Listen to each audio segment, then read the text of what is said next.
bottom number. Fraction. What's that? Take the top number divided by the bottom number. Take the top number divided by the bottom number. Hello, it's me, Dr. Fahrenheit, and I'm here because Mr. Miller said let's review everyday mathematics for the Ask test. Mr. Miller, this is boring, alright? So let's take a look at what I have for you. Voila! Alright, everything you ever wanted to know to pass the Math Ask test.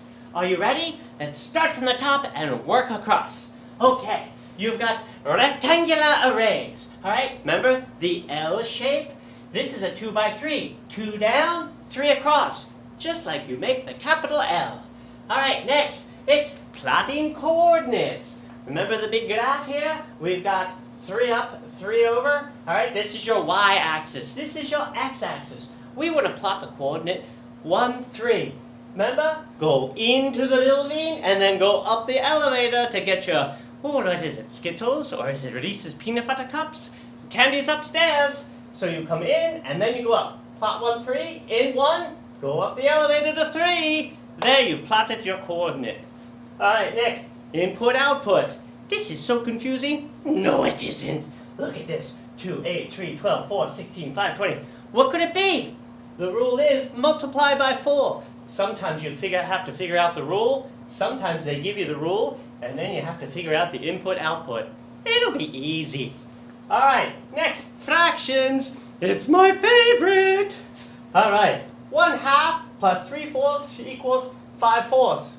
Alright, what do you need? You need a common denominator.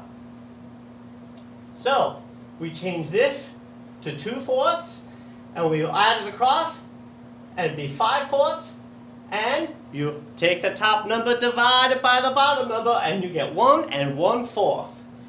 Here, 3/4 minus 1/2, that you need a common denominator. So we change the 1/2 to 2/4, and then 3/4 minus 2/4 would equal 1/4. When you are multiplying fractions, you just multiply straight across. Numerators times numerators, denominators times denominators. 1 times 3 is 3, 2 times 4 is 8. Down here, division. Piece of cake. Alright, 3/4 divided by 1/2. That's easy. Remember, we just do the reciprocal of the second fraction. That'd be 2 over 1. 3/4 times 2 over 1 equals 6/4. Improper fraction. Take the top number divided by the bottom number. It's 1 and 1/2. Remember, you got to do the reciprocal, then you multiply. Or for some of you know it, the flipperdoodle. Alright? Simplify. Easy to simplify. Remember, whatever you do to Nancy, you've got to do to Danny. 8/12, we would just divide by 4, divide by 4. It equals 2/3. Piece of cake. Fractions to decimals. Ooh, what do we do here? Well, let's see. 9%.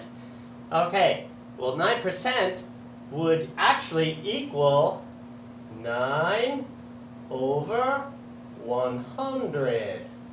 Okay, so the decimal would have to be 0.09. You say this as 900ths? This would be 900ths. Remember, percent means of 100. Okay, so 90%, well that would be different. That would be 0.90.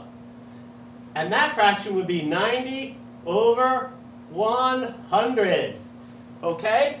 Don't get these confused. Alright? 90%, 0.90. 9%, 0.09. Onward. Line plots. Piece of cake. The line plot shows the inches of snow collected each day of the last week. This is your line plot. How many days in a week? 7. Easy. Alright, so we've got 7 different days plotted here. Okay? 3 of the days, no snow. 1 day we had a 1/2 inch. 2 days we have 2 inches.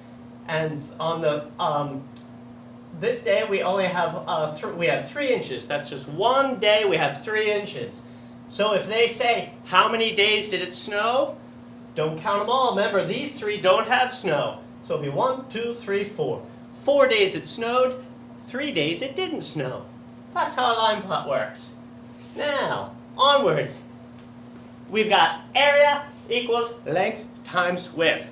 Now, it might be on your reference sheet.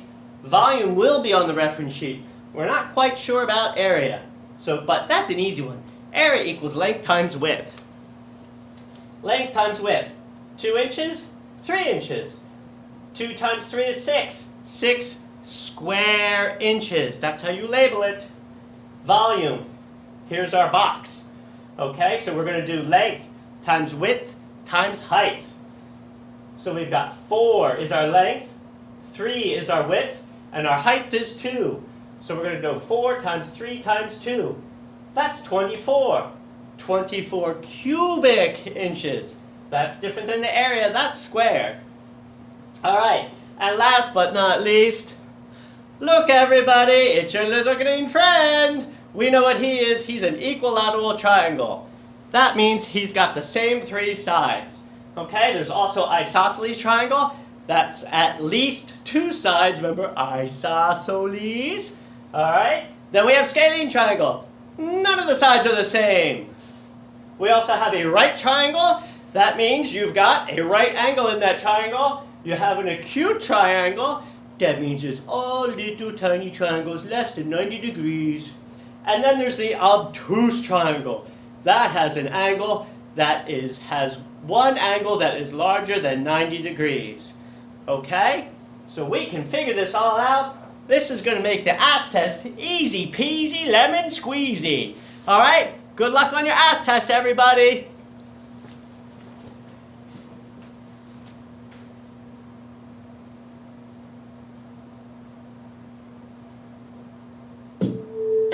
I'll teach you how to get rid of an improper fraction. Teach you how to get a percentage from a fraction. I'll teach you everything you need to know about fractions. Fractions, what's that? Lights, camera, action. I'll teach you everything you need to know about fractions. Fractions, everything you need to know about it. I'll teach you how to get rid of an improper fraction. Fractions, what's that? Lights, camera, action. Fractions, if it's improper, you have to change it into a mixed number. I'll be the one to explain it. Improper's when the top number is bigger than the bottom. So when you take the bottom, fit it in to the top one. Say that the bottom is 3 and the top can be 17. How many times is 3 fit in between? Well, let's see, that's 5. Take that 5, write it down big on the line. With 2 left over by the 17, you must smile.